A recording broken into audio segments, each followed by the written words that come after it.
Okay, we have to talk about yesterday's cabinet meeting. Donald Trump had a cabinet meeting in front of the cameras yesterday. The president's cabinet is a very important organization, entity. It's part of the executive branch. There are 23 members, plus the vice president, 15 principal officers, 7 other members. Trump is the chairman of the cabinet. The cabinet is a really big deal. And yesterday's cabinet meeting was a veritable House of Horrors freak show. And I would be doing everybody a disservice if I pretended that this didn't go down. So this is going to be a little painful, but come along with me. We are going to spend some time today going through some of what took place yesterday. Starting with what was a completely insane moment, Donald Trump was asked, given that minority communities are disproportionately affected by coronavirus, what specifically are you doing for them? Trump didn't answer. And at one point, Trump essentially listed races and ethnicities. Take a look at this. President, you continue to talk about helping minority communities. What specifically are you looking at to help those communities? What actions? So one of the things I was most proud of was the minority community and all of the work we've done for the minority communities. Black unemployment, Hispanic unemployment, Asian unemployment was the best ever in the history of our country. We've never had anything like it. We've never had so many African-American jobs ever in the history of our country by far. And we are bringing our country back, and a big focus is exactly that with the minorities. Specifically, if you look at the Asians, they've done incredibly well. Hispanics, incredibly well. African Americans, record-setting every month. You know that. Every month there was a record-setting jobs number. Yes, Black, Hispanic, Asian, those certainly exist. That's true, but it's not an answer. And by the end of this 2-minute answer, which I'm not going to subject you to in total, Donald Trump was talking about completely unrelated things like ventilators at one point. Now, people often ask, why don't the press call Trump out and say, you're not answering the question, you're not answering the question? The format makes it difficult. Trump will just move on to the next person. The microphone gets moved. He'll call the reporter following up, a nasty person or call it a nasty question. He actually does that a little bit later today. And if you actually do get to press Trump on a follow-up, he'll just tell 3 more lies. And it genuinely is pretty difficult. Now, of course, the topic of hydroxychloroquine came up the day before yesterday. Donald Trump claimed that he's been taking hydroxychloroquine prophylactically for weeks.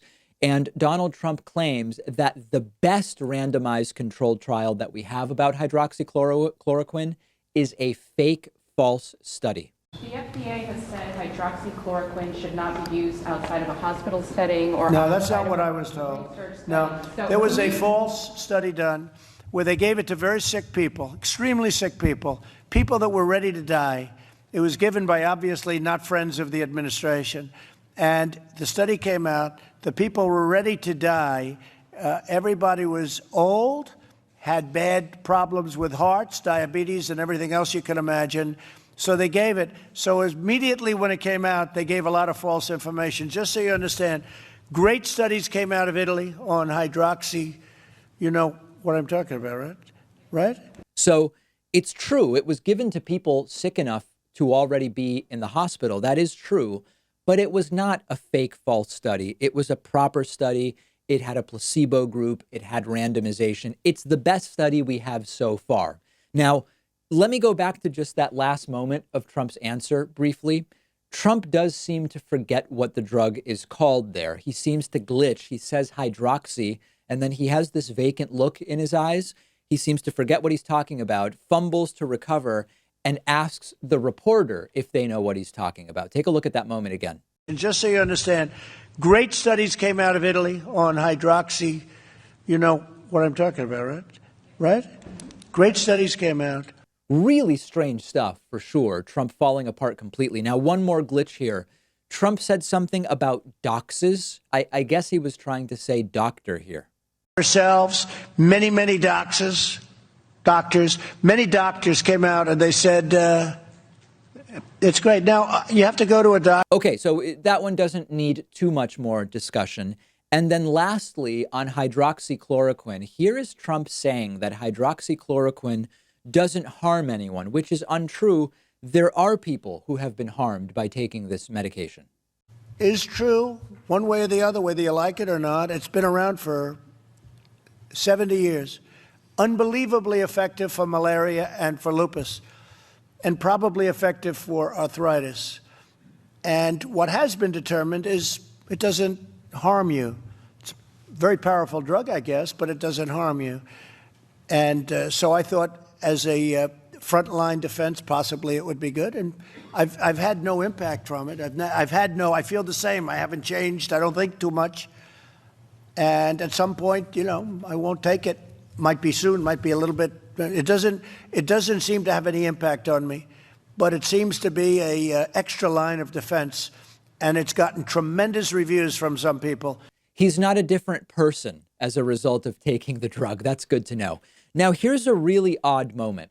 Treasury Secretary Steven Mnuchin announced they're going to be sending out debit cards to people with stimulus money instead of checks or direct deposits in some cases. And he actually takes out and presents a debit card to Trump with Trump's name on it. And he seems to be explaining to Trump how debit cards work, which actually is not super surprising.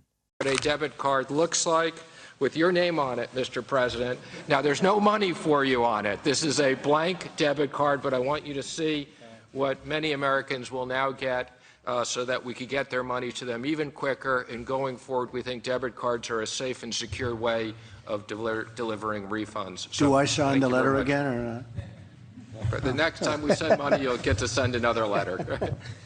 All right. Thank you, Steve. Steve's had a great career. Now, it is quite possible that Donald Trump doesn't know how debit cards work. He's been a rich guy his whole life.